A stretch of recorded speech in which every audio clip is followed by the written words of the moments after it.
اللہ تبارک و تعالیٰ کے نزدیک دو عادتیں ایسی ہیں جو اللہ کو بے حد پسندیدہ ہیں، اور دو عادتیں ایسی ہیں جو اللہ کے نزدیک بے حد ناپسندیدہ، اللہ کو ناراض کر دینے والی ہیں۔ پھر رسول کریم صلی اللہ علیہ وسلم نے ایک خاص عمل کا ذکر فرمایا، جو حدیث ابھی پڑھی گئی، اس میں اللہ کے رسول صلی اللہ علیہ وسلم نے ان دو عادتوں کا ذکر فرمایا کہ جب یہ دو عادتیں کسی انسان میں پیدا ہو جاتی ہیں، کوئی انسان چاہے وہ مرد ہو کہ عورت ہو، ان دو عادتوں کو اپنا لیتا ہے، ان دو عادتوں کو زندگی کا حصہ بنا لیتا ہے، ان دو عادتوں کو اختیار کر لیتا ہے، اللہ کے نزدیک وہ اللہ کا محبوب اور پسندیدہ ہو جاتا ہے۔ وہ دو عادتیں کیا ہیں؟ نبی فرماتے ہیں خلقان یحبہم اللہ، اللہ کے نزدیک دو عادتیں پسندیدہ، فَأَمَّا اللَّذَانِ يُحِبُّهُمَ اللَّهُ فَالسَّخَاءُ وَالسَّمَاحَ، کہ جو دو عادتیں اللہ کے نزدیک پسندیدہ ہیں، اس میں سے ایک سخاوت ہے، رحم دلی ہے، دوسروں کے ساتھ دریا دلی کے ساتھ پیش آنا، رحم دلی کے ساتھ پیش آنا، دوسروں پر خرچ کرنا، دوسروں کے کام آنا، دوسروں کے ساتھ اچھائی کا معاملہ کرنا، یہ عادتیں اللہ کو بے حد پسندیدہ ہیں۔ اسی طرح نبی فرماتے ہیں وَأَمَّا اللَّذَانِ يُبْغِضُهُمُ اللَّهُ، اور دو عادتیں وہ ہیں جو اللہ کو بے حد ناپسندیدہ ہے، فسوء الخلق والبخل، اور وہ انسان کے برے اخلاق ہیں، انسان کی بری عادتیں ہیں، برا برتاؤ ہے، اس کی سخت مزاجی ہے۔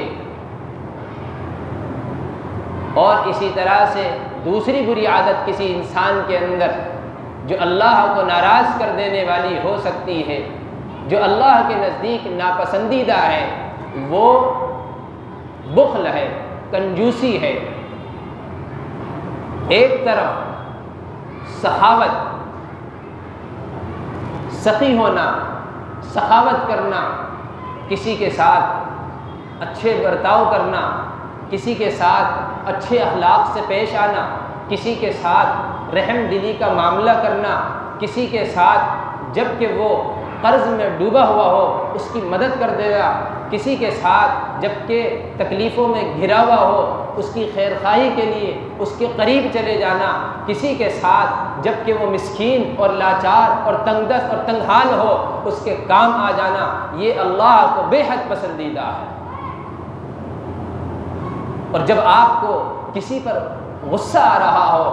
یا اسی طرح کسی سے آپ کو ناراضگی ہو رہی ہو، آپ اس وقت رحم دلی دکھاتے ہوئے، آپ آگے بڑھتے ہوئے، اللہ کے لیے اپنے آپ کو جھکاتے ہوئے، اللہ کے لیے اپنے آپ کو گراتے ہوئے، اللہ کے لیے اپنے آپ کو ڈاؤن کرتے ہوئے، اللہ کے لیے اپنی ناک کو ایک طرف کرتے ہوئے اگر آپ اس کی طرف بڑھ جاتے ہیں، اس کو معاف کر دیتے ہیں، یا اسی طرح سے اس سے تعلقات کو بہتر بنانے کے لیے قدم بڑھا دیتے ہیں، تو نبی فرماتے ہیں من تواضع للہ رفعہ اللہ، کہ جو اللہ کے لیے اپنے آپ کو جھکا دیتا ہے، اللہ کے لیے اپنے آپ کو گرا دیتا ہے، رفعہ اللہ، اب اللہ کی ذمہ داری ہے اس کو بلند کرنا، اس کو عزت دینا، اس کو عزت والا بنانا۔ تو یاد رکھیے اگر آپ کی عزت کسی کو معاف کرنے سے گھٹتی ہوئی نظر آ رہی ہو، اگر آپ کی عزت کسی کے ساتھ رحم دلی کرنے میں کم محسوس ہو رہی ہو تو اللہ تبارک و تعالیٰ سے لے لینا، اللہ تبارک و تعالیٰ اس کو ضرور عزت میں 4 چاند لگائیں گے، اس کو عزت و سربلندی عطا فرمائیں گے اگر دوسرے کے ساتھ ہم رحم دلی کا معاملہ کریں گے، دوسرے کے ساتھ خیر خواہی کا معاملہ کریں گے۔ اللہ قرآن مجید میں فرماتے ہیں فمن عفا واصلح فاجرہ علی اللہ، کہ کسی کے درمیان جب کوئی معاملہ بگڑ جاتا ہے، کوئی معاملہ بگاڑ کی طرف چلا جاتا ہے، کسی معاملے میں سدھار کے چانسز نظر نہیں آتے، لیکن انہی دونوں میں سے ایک فریق، ایک طرف کا ایک شخص آگے بڑھتا ہے اور دوسرے کو معاف کر دیتا ہے اور اپنے معاملے کی اصلاح کے لیے فکرے کرتا ہے، اپنے معاملے کو سدھار لینے کے لیے، اپنے تعلقات کو بہتر بنانے کے لیے، آپس میں سمجھوتا کرنے کے لیے وہ راستے تلاش کرنے میں لگ جاتا ہے۔ فمن عفا، جو دوسرے کو معاف کر دے، واصلح، اور اپنے معاملے کی اصلاح کر لے، فاجرہ علی اللہ۔ اب اس کا اجر کس کے ذمہ ہے بھائی؟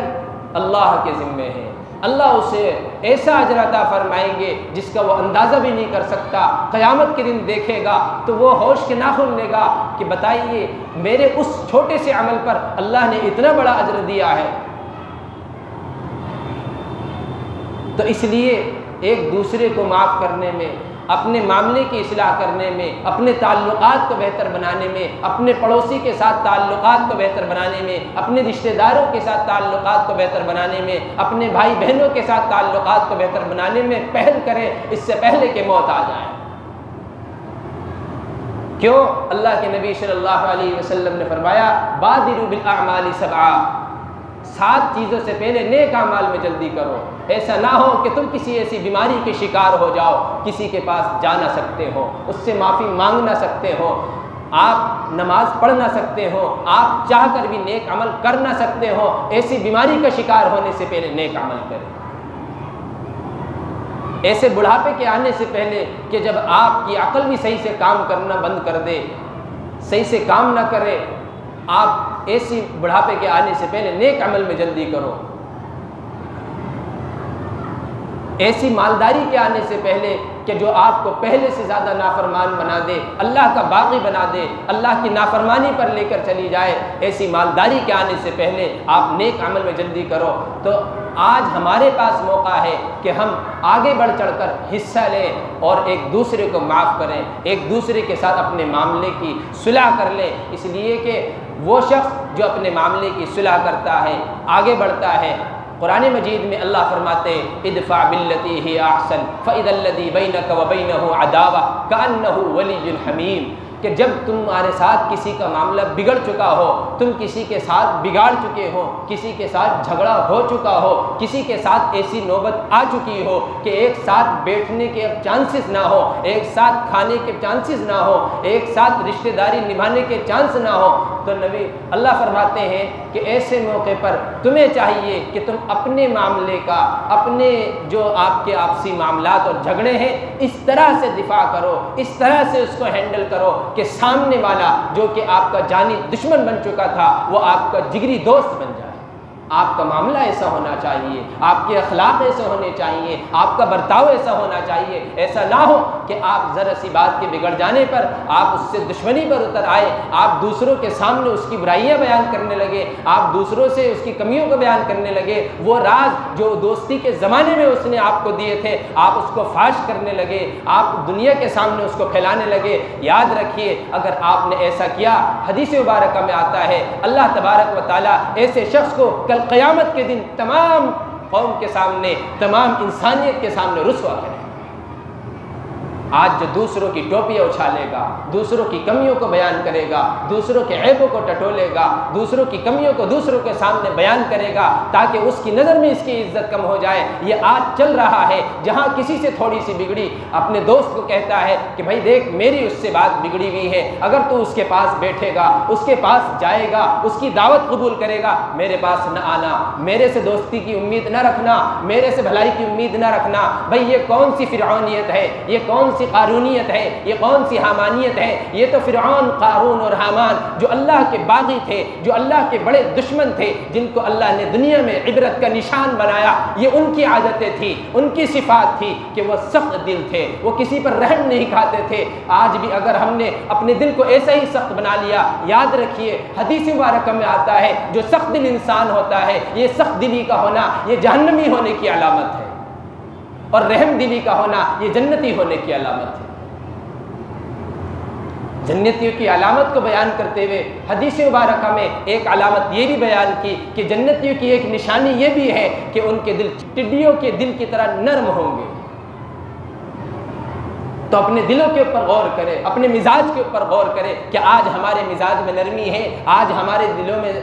سختی ہے کہ نرمی ہے، اس پر غور کریں۔ اگر نرمی نہیں ہے، اگر دوسرے کے لیے رحم کا جذبہ نہیں ہے تو آج اس کو پیدا کریں، نہیں تو یاد رکھیے یہ سخت دلی، یہ سخت مزاجی، یہ بد مزاجی، یہ بد اخلاقی، یہ بد زبانی، یہ بد کلامی، یہ آج جو دوسروں کے ساتھ ہم کرتے ہیں، یہ دوسروں کی عزتوں کا خیال نہ رکھتے ہوئے کہیں بھی کسی کو ذلیل کرنے کی سوچ لیتے ہیں، کسی بھی مجلس میں بیٹھ کر اس کی برائیاں کرنا شروع کر دیتے ہیں، یاد رکھیے پھر یہ جہنمی ہونے کی علامت ہے۔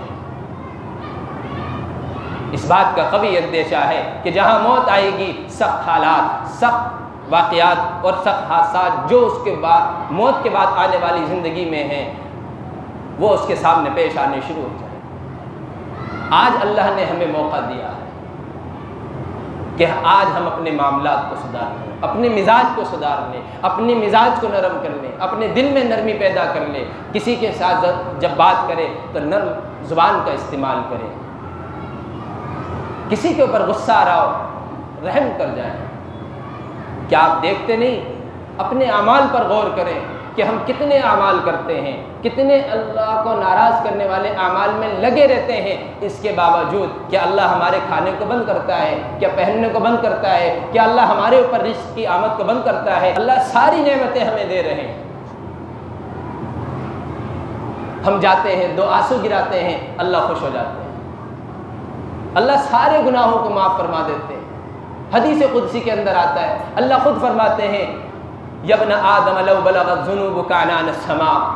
اے میرے بندے اگر تیرے گناہ اتنے ہو جائیں کہ زمین کی سطح سے لے کر آسمان کی بلندی کو چھو لیں، یعنی یہ زمین و آسمان کے خلا، یہ جو بیچ کا درمیانی حصہ یہ بھی بھر جائے تیرے گناہوں سے، ثم استغفرتنی غفرت لک، پھر تو مجھ سے مغفرت مانگے، پھر تو مجھ سے معافی مانگے، پھر تو میرے پاس آئے، غفرت لک، میں تجھے معاف کر دوں گا۔ اللہ فرماتے ہیں تیرے گناہ اتنے ہو جائے کہ زمین کا کوئی حصہ، کوئی ذرہ تیرے گناہ سے باقی نہ رہے، پوری زمین تیرے گناہوں سے بھر جائے، پھر تو مجھ سے مغفرت چاہے میں تجھے تب بھی معاف کر دوں گا، بس یہ ہے کہ تو شرک نہ کر رہا ہو، تو شرک میں مبتلا نہ ہو، تو میرے علاوہ کسی اور کو حاجت روا اور مشکل کشا نہ سمجھ رہا ہو، تو میرے علاوہ کسی اور کو اس قابل نہ سمجھ رہا ہو جس قابل مجھے سمجھنا چاہیے، میرے علاوہ کسی میرے غیر سے ایسی محبت نہ کر رہا ہو جیسی کہ میرے سے محبت کرنے کا حق ہے۔ وَمِنَ النَّاسِ مَن يَتَّخِذُ مِن دُونِ اللَّهِ أَندَادًا يُحِبُّونَهُمْ كَحُبِّ اللَّهِ۔ اللہ نے سورہ بقرہ کے اندر دوسرے پارے کے اندر یہ مثال بیان کی کہ بعض لوگ ایسے ہیں جو اللہ کے غیر سے ایسی محبت کرتے ہیں، ایسی محبت کے دعوے کرتے ہیں جیسا کہ اللہ سے محبت کرنے کا حق تھا، غیر اللہ کے در پر جاتے ہیں، ان سے ایسی امیدیں لگا لیتے ہیں، بعض مزاروں پر جاتے ہیں، ان کو حاجت روا اور مشکل کشا سمجھتے ہیں، شرک کر رہے ہوتے ہیں، ان کو خیال بھی نہیں ہوتا۔ تو آج ہمیں اپنے دلوں کے اندر نرمی لانے کی ضرورت ہے۔ آج جو ہم ادھر ادھر بٹ رہے ہیں، خاندان میں کئی کئی گروہ بن رہے ہیں، ایک گھر میں کئی کئی بلاک بن رہے ہیں، ایک بستی کے اندر الگ الگ برادری کے بلاک بن رہے ہیں کہ کوئی بات ہوگی تو ہم ادھر ہیں، کوئی بات ہوگی تو ہم ادھر ہیں۔ ان کو ختم کیجیے، ایک امت بنیے، ایک قومیت بنیے، المسلم اخو المسلم، کہ مسلمان ایک دوسرے کے آپس میں بھائی بھائی، ہم ایک دوسرے کو اپنا بھائی سمجھیں، ایک دوسرے کے ساتھ اچھا معاملہ کریں، رحم دلی کے ساتھ پیش آئیں، نہیں تو یاد رکھیے سب سے بدترین عادتیں جو اللہ کے نزدیک ناپسندیدہ ہیں، فرمایا فسوء الخلق والبخل، وہ کیا ہے؟ وہ بد اخلاقی ہے، بد کرداری ہے، بد مزاجی ہے، سخت مزاجی ہے، اور کیا ہے؟ بخل، کنجوسی ہے۔ آپ کو اللہ نے مال دیا ہے، اللہ کی راہ میں خرچ کیجیے، غربا پر خرچ کیجیے، مساکین پر خرچ کیجیے، جو ضرورت مند ہے ان کو دیجیے، صرف ہمارے مال میں ہمارا حق نہیں ہے۔ اللہ نے ہمیں جو مال دیا ہے یہ اس لیے دیا ہے تاکہ اللہ ہمیں آزمائے، ہمیں دیکھے کیا ہم دوسروں کا حق ادا کر رہے ہیں کہ نہیں کر رہے ہیں۔ یاد رکھیے جن کو مالدار بنایا ہے ان کی مالداری میں، ان کے مال میں اللہ نے غریبوں کا حق رکھا ہے، پڑوسیوں کا حق رکھا ہے، مہمانوں کا حق رکھا ہے، آنے والوں کا حق رکھا ہے، پردیسی کا حق رکھا ہے، مسافر کا حق رکھا ہے، ہم ان کا حق ادا کریں۔ نہیں تو ہماری یہ بخلی، یہ کنجوسی، یاد رکھیے یہ جہنم میں جانے کا سبب بنے گی۔ یہ اللہ کے نزدیک سب سے زیادہ ناپسندیدہ عادتیں ہیں، بخل کرنا، کنجوسی کرنا، اپنے مال کو گن گن کر جمع کرتے رہنا، غربا پر نہ خرچ کرنا، مساکین پر نہ خرچ کرنا، مساجد میں نہ لگانا، مدارس میں نہ خرچ کرنا، دینی کاموں میں نہ خرچ کرنا۔ اور یاد رکھیے آگے اسی حدیث میں اللہ کے نبی صلی اللہ علیہ وسلم فرماتے ہیں وَإِذَا أَرَادَ اللَّهُ بِعَبْدٍ خَيْرًا، اور جب اللہ اپنے کسی بندے کے ساتھ، اپنی کسی بندی کے ساتھ، اپنے کسی بھی اللہ تبارک و تعالیٰ پیدا کرنے والی مخلوق کے ساتھ بہتر معاملہ فرمانا چاہتے ہیں، خیر خواہی کرنا چاہتے ہیں، اچھا برتاؤ کرنا چاہتے ہیں، اس کے ساتھ محبت کا اظہار کرنا چاہتے ہیں، تو پتہ ہے اللہ اس وقت کیا کرتے ہیں؟ فرمایا اذا اراد اللہ بعبد خیرا استعملہ علی قضاء حوائج الناس، جب اللہ کسی کے ساتھ خیر کا معاملہ فرماتے ہیں، اللہ کسی بندے اور بندی کو پسند فرما لیتے ہیں تو اس کو اپنے دوسرے بندوں کی ضرورتوں میں استعمال فرماتے ہیں۔ استعملہ علی قضاء حوائج الناس، یہ نبی نے فرمایا ہے کہ اللہ تبارک و تعالیٰ دوسرے انسانوں کی ضرورتوں کو اس کے ذریعے سے پورا فرماتے ہیں، دوسرے انسانوں کی خدمت میں اس کو لگا دیتے ہیں، اس کے مال کو دوسرے انسانوں کی خدمت کے لیے قبول فرما لیتے ہیں، ضرورت مندوں میں وہ اپنے مال کو لگانا شروع کر دیتا ہے، ضرورت کی جگہوں میں اپنے مال کو خرچ کرنا شروع کر دیتا ہے، دینی راہوں میں فی سبیل اللہ، اللہ کی جو خیر کی راہیں ہیں ان میں وہ اپنے مال کو خرچ کرنا شروع کر دیتا ہے، لوگوں کے کام آنا شروع کر دیتا ہے، اور جب ہم دوسروں کے کام آتے ہیں تو یاد رکھیے پھر ہمارا کوئی کام رکنے والا نہیں ہے۔ اگر ہم چاہتے ہیں کہ ہمارے کام میں رکاوٹ نہ ہو، اگر ہم چاہتے ہیں ہمارے کاروبار میں رکاوٹ نہ ہو، اگر ہم چاہتے ہیں ہمارے کسی بھی معاملے کے اندر کسی طرح کی تنگی اور رکاوٹ پیدا نہ ہو، ہم دوسروں کے کام آنا شروع کر دیں۔ اب سوال یہ پیدا ہوتا ہے، بعض کہیں گے ہمارے پاس تو اتنا مال نہیں کہ ہم دوسروں کے کام آ سکیں، تو بھائی اپنا وقت دے دیں، کسی کے ساتھ جا کے اس کی عیادت کر لیں، اس کے کام آ جائیں، اس کے جنازے میں چلے جائیں، اس کو سلام کر لیں، اس کی خیریت پوچھ لیں، یہ بھی تو اخلاق ہے۔ راستے سے تکلیف دہ چیزوں کو ہٹا دیں جس سے کسی انسان کو تکلیف نہ پہنچے، یہ بھی تو صدقے کا ثواب والا عمل ہے۔ کوئی بڑھیا جا رہی ہے، کوئی بوڑھا جا رہا ہے، اس سے سامان نہیں اٹھایا جا رہا، صحابہ کی طرح، نبی کی طرح ان کے سامان کو اپنے کاندھے پر اٹھا کے ان کے دروازے تک، ان کی دہلیز تک پہنچا دیں، یہ بھی تو صدقے کا ثواب والا عمل ہے۔ تو جس کے پاس پیسے کی کمی ہے، جتنی اس کی استطاعت ہے، اس کی 1 لاکھ خرچ کرنے کی استطاعت نہیں، 1000 خرچ کر دے، 500 خرچ کر دے، 100 خرچ کر دے، 50 خرچ کر دے، 10 خرچ کر دے، 5 خرچ کر دے، 1 روپے خرچ کر دے، اللہ اسے قبول فرما لیں گے، اس لیے کہ اللہ تبارک و تعالیٰ نیتوں کو دیکھتے ہیں، ارادوں کو دیکھتے ہیں۔ ان اللہ لا ينظر الى صورکم واعمالکم، اللہ شکلوں کو، صورتوں کو اور مال کو نہیں دیکھتے، کتنا مال خرچ کیا ہے، یا کتنے مالدار ہیں، یا کتنے خوبصورت ہیں، کتنے حسن و جمال والے ہیں، کتنے حسن و مال والے ہیں، اللہ ان چیزوں پر نظر نہیں فرماتے ہیں۔ ولکن ينظر الى قلوبکم واعمالکم، اللہ تو دلوں کے اندر جھانک کر دیتے ہیں، اس کا ارادہ کیا ہے، اس کی نیت کیا ہے، اس کا مقصد کیا ہے۔ تو آپ اگر 1 روپیہ بھی خرچ کر رہے ہیں اور اس کے اندر نیت خالص اللہ کی رضا ہے، خالص اللہ کو راضی کرنا مقصود ہے اور دکھلاوا مقصود نہیں ہے، تو یاد رکھیے آپ کے مقابلے میں کوئی 1 لاکھ روپے خرچ کر رہا ہے اور اس کا مقصد دکھلاوا ہے، ریا ہے، لوگوں کے اندر شہرت پانا ہے، نام و نمود ہے، تو آپ کا 1 روپیہ اس 1 لاکھ سے بہتر ہے کہ اس 1 لاکھ میں اس کا 1 روپیہ بھی اللہ قبول نہیں فرمائیں گے، لیکن یہ 1 روپیہ جو آپ نے اخلاص کے ساتھ اللہ کی راہ میں خرچ کر دیا، فی سبیل اللہ خرچ کر دیا، مدارس میں خرچ کر دیا، مساجد میں خرچ کر دیا، غربا پر خرچ کر دیا، یہ اللہ تبارک و تعالیٰ قبول فرما لیں گے، جبکہ اخلاص کے ساتھ آپ خرچ کر رہے ہیں۔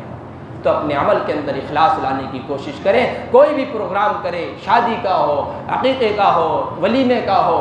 ہر پروگرام کے اندر سادگی لائیں، اپنے پیسے کو بچائیں، جو آپ ایکسٹرا فضول خرچی کرتے ہیں، مزید جہیز میں خرچ کرتے ہیں کہ آئے، اور آج تو پتہ نہیں اتنے بڑے بڑے پروگرام سگائی میں اور پتہ نہیں کس کس چیز میں اور گونے میں کس کس چیز میں اتنے بڑے بڑے پروگرام کرتے ہیں کہ اس میں 1-2 بچیوں کی آرام سے شادی ہو جائے، اتنا لین دین کرتے ہیں۔ تو اس پیسے کو بچا کر بچوں کی تعلیم پر خرچ کریں، بچوں کی تعلیم کی ضرورت ہے، دوسرے بچوں کی تعلیم کی فکر کریں،